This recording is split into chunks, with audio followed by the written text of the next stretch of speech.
Et donc salut tout le monde, c'est Thomas de la secte crypto. On se retrouve aujourd'hui pour le débrief de la semaine du 29 août 2022. On est parti au niveau des actualités. Premièrement sur Forex Factory, on se retrouve. Donc sur cette magnifique page, vous le voyez au niveau des annonces, on n'a pas grand chose. Si ce n'est quand même tout de même à noter. Mercredi, des annonces concernant le PIB euh, français, donc ça va impacter tout simplement l'euro-dollar sur, de toute façon il est déjà bien bas.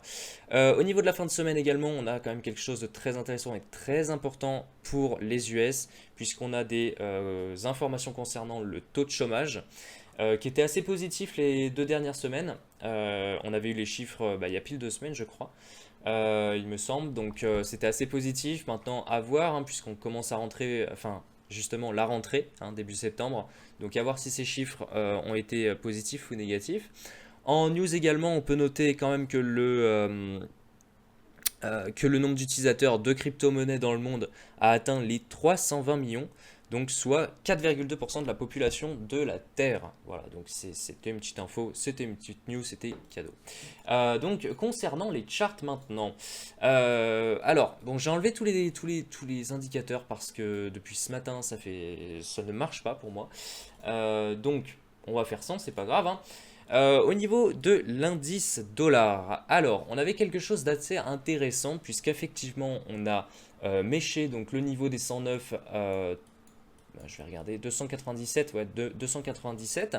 Donc à voir si c'est un fake out ou bien c'est un break total et dans ces cas-là on irait sur la hausse. Bon, cependant avec les dernières annonces qu'on nous annonce, donc les dernières annonces qu'on nous annonce, pardon. Donc les dernières annonces qui ont été postées par la Fed, eh bien je pense que ça peut l'encourager dans sa hausse, puisqu'effectivement les gens vont se rabattre sur ça plutôt que sur les marchés traditionnels, on va dire. Euh, Marché traditionnel comme le S&P par exemple, le S&P qui aujourd'hui donc a commencé en hausse. Honnêtement, je vais vous le dire tout de suite, ce début de semaine je le vois en hausse pour les indices américains. Je le vois en hausse pour après repartir sur une baisse. Inévitable de toute façon puisqu'on a trop de liquidités sur le bas à aller chercher. On a eu des trop gros pumps ces dernières semaines. Donc voilà. Hausse allez, pendant 2 3 jours, même 1 ou 2 jours. Voilà, juste ce début de semaine pour aller après rechercher sur le bas. Puisqu'on a quand même, vous le voyez, on a quand même baissé. C'était une baisse tout de même qui est notable, hein, puisque c'est quand même, on a perdu quasiment 5%, donc 4,29%, donc c'est pertinent d'aller à la hausse ce début de semaine pour après rentamer la baisse. De toute façon, il faut corriger le mouvement. Donc hausse ce début de semaine. Par contre, sur le SX, vous le voyez, on n'a pas entamé de hausse. Et honnêtement, je pense que... Attendez, faites voir. Hop. Je pense qu'on ira chercher ces niveaux. Voilà, hop, ces niveaux-là. Donc ça donne à peu près niveau des 3523. De toute façon, tout ce qui est zone euro, je le vois toujours en retardement par rapport aux indices américains. Donc ce début de semaine, pour le coup, ce sera rouge sur ces indices-là. Pour après repartir sur une phase corrective les autres prochains jours. Sur le 440, c'est pareil. Je vais pas faire, je vais pas. Ouais, si je vais tous les faire, mais rapidement. Je veux vraiment que ce débrief soit concis et que vous ayez juste les informations clés. C'est pour ça. 440, pareil. On a pile été sur le niveau, je crois, si je zoome un peu, de la supply. Tac, je vais regarder. Non, tac, sur la demand, pardon. Tac. Non, vous le voyez, donc on n'a toujours pas eu. Donc honnêtement, je le vois quand même en phase baissière ce début de semaine pour après repartir sur la hausse et ainsi corriger le mouvement. Au niveau du Dow Jones. Tac, tac, tac, ok. Vous le voyez, on est sur des niveaux qui sont assez intéressants. Ouais, on n'a pas grand chose qui le retient, hein. De toute façon, on ira, ouais, c'est ça, hein. Pour moi, on ira largement. Bon, voilà, le market est close, donc il n'y a pas grand chose à dire. Mais honnêtement, je pense que on aura un petit pump de début de session. Mais honnêtement, on ira vite chercher toute cette zone-là pour après espérer repartir à la hausse, puisque vous le voyez, de toute façon, là, les volumes sont quasiment inexistants. Donc, on n'a pas grand-chose pour le retenir. Ensuite, Sur le DAX, donc, ouais, je vous l'avais dit, ça. Bon, je vais pas le dire toute la vidéo, je vous l'avais dit, parce que vous verrez les prochains indices, c'est pareil. C'est des choses que j'avais évoquées dans les derniers débriefs de la semaine. Mais en effet, on avait toujours ce pattern-là qui était en formation. On l'a rejeté, on a eu vraiment un fake out finalement, puisque on a eu parallèlement un bon gap baissier. Donc, ce qui me conforte dans l'idée qu'on ira chercher le bas du pattern pour après espérer un petit pump. Ou alors bah, finalement le crash total. Mais comme je vous l'ai dit, début de semaine sur les indices, puisque je le rappelle, ça c'est un indice donc allemand. Euh, Début de semaine pour la zone euro dans le rouge. Et côté Amérique, je pense que ce sera plutôt dans le vert.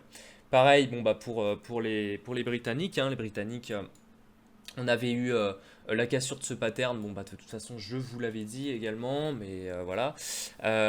Honnêtement, je pense qu'on ira chercher un petit peu des plus bas début de semaine pour aller repartir sur la hausse. Mais quand même, globalement, je peux le dire, c'est une belle semaine qui s'annonce si on compte que le contenu de chartiste. Parce que c'est vrai que niveau annonce, c'est quand même assez chargé. Ça a été assez chargé la semaine dernière. Et fin de semaine, ce sera également assez chargé. De toute façon, je vous l'avais dit, hein, le taux de chômage, c'est quand même l'une des choses qui est le plus important également à voir dans une société et pour comparer des activités économiques et son évolution. Donc, à voir. Nasdaq, bon gap baissier également, on a cassé la trendline qu'on avait pu tracer. Là, on résiste quand même assez sur des volumes assez importants. À voir, attention à ne pas break cette zone-là. Vous le voyez de toute façon, parce que sinon on n'aura plus rien pour retenir et on ira directement sur ça. Pourquoi pas créer un equal low hein, d'ailleurs, hein, honnêtement, ce serait assez pertinent, intéressant, parce que là, si on a un bel equal low, ouais, ce serait pas mal pour après repartir. Et après, on pourrait même envisager un double bottom, donc ce qui serait intéressant pour la suite. Au niveau du NI, bon, le NI, toujours pas très intéressant à mon sens, hein, mais bon, je le regarde quand même de temps en temps. On avait eu un double bottom, bon, on a eu notre pullback, à voir si on repart sur la hausse. Il n'y a pas tellement de niveau qui me dérange actuellement. Why not, hein, pourquoi pas partir sur la hausse. Donc ça c'était au niveau des indices, vous le voyez. Donc si je peux résumer globalement, parce que bon là je vous ai pas montré les indicateurs puisque moi je les avais vus juste avant, et puis là TradingView quand on est sur une vue 3 phases, il bug toujours un petit peu capricieux. Donc honnêtement cette semaine qui va être vraiment intéressante. Les volumes peuvent être pertinents également puisque début de semaine, franchement aux États-Unis je la vois pas mal début de semaine, je vois un petit pump quand même, histoire de réagir face à la semaine dernière, hein, qui a clôturé pas mal dans le rouge. Et au niveau du Bitcoin maintenant, alors de toute façon, bon ça ce mouvement-là, je vous l'avais dit. Je vous avais dit qu'on allait au 20K. Bon bah on a pas mal consolidé au niveau des 20K donc ce week-end pardon. On n'a pas eu vraiment de choses très intéressantes hein, ce week-end, hein, vous le voyez. De toute façon les bougies on a eu peu de volume, on était vraiment dans l'incertitude. Maintenant honnêtement à voir ce que va nous proposer donc la session de New York. Moi, je suis vraiment très, très, très impatient de voir la réaction des Américains pour ce début de semaine, même si vous avez mon avis. Honnêtement, on ira chercher les 18 908. À voir si c'est immédiat. Honnêtement, là, je suis quand même vraiment indécis sur le Bitcoin parce que il me faudrait un petit peu plus de temps. Pardon. Il me faudra honnêtement un petit peu plus de temps. Au niveau d'Ishimoku, parce que je regarde pas mal Ishimoku, c'est assez pertinent. Vous le voyez, de toute façon, on a suite rouge. On a suite dans le rouge. Euh, Honnêtement, je vois bien quelque chose qui ressemble à ça. Je vais vous le tracer. Pour cette semaine en tout cas, hein, c'est relativement... Bon après c'est relativement personnel hein, de toute façon. Parce que je réfléchis en même temps. Honnêtement, je vois bien quelque chose comme ça. Tac. Hop. Et après cassure. Honnêtement, je vois bien quelque chose comme ça. Ça me dérangerait pas d'avoir quelque chose comme ça. Parallèlement, ça me donnerait donc sur du daily pour le coup. Donc tac, je vais enlever Ishimoku. Tac, au niveau... honnêtement, ça pourrait être assez pertinent d'avoir quelque chose comme ça. D'avoir un tracé qui ressemble à ça. Puisqu'au moins, on irait chercher donc toute cette liquidité qui pourrait donc nous permettre et d'avoir assez de force pour aller vers le haut. Et donc ainsi valider donc notre analyse qui avait été faite le 21 juin pour aller chercher donc les niveaux des 25-30K. Honnêtement, ce genre de scénario m'irait pas mal. Puisque ce serait vraiment intéressant d'avoir ça. Alors après, why not d'aller la chercher tout de suite, hein. Moi je serais pas contre, parce que de toute façon, quoi qu'il arrive, ça, hop, ça, ce mouvement-là, je l'attends, il va arriver. Les 18 908, ils vont être comblés, c'est évident. Maintenant, ouais, je vois bien un scénario comme ça. Ou alors, ouais, peut-être, tac, voilà, quelque chose comme ça. Voilà, quelque chose comme ça. Dans l'idée, ça donnerait ça. Voilà. Donc bon, ça c'est ce que je pense. C'est mon avis, c'est personnel. Je vois beaucoup de personnes sur les réseaux qui sont contre mon scénario et qui voient directement eux. Alors après, je suis pas là pour montrer les différences par rapport à ce que je pense. Mais eux, ils voient directement un pump. De toute façon, je pense qu'on est beaucoup à penser qu'on ira largement au 25-32K avant de repasser par les 13 000. Mais honnêtement, ce genre de scénario court terme, il me va bien. Voilà. Donc, ça, c'était le débrief marché journalier. Je vous referai une analyse de toute façon cet après-midi, cette fin d'après-midi avec la session de New York.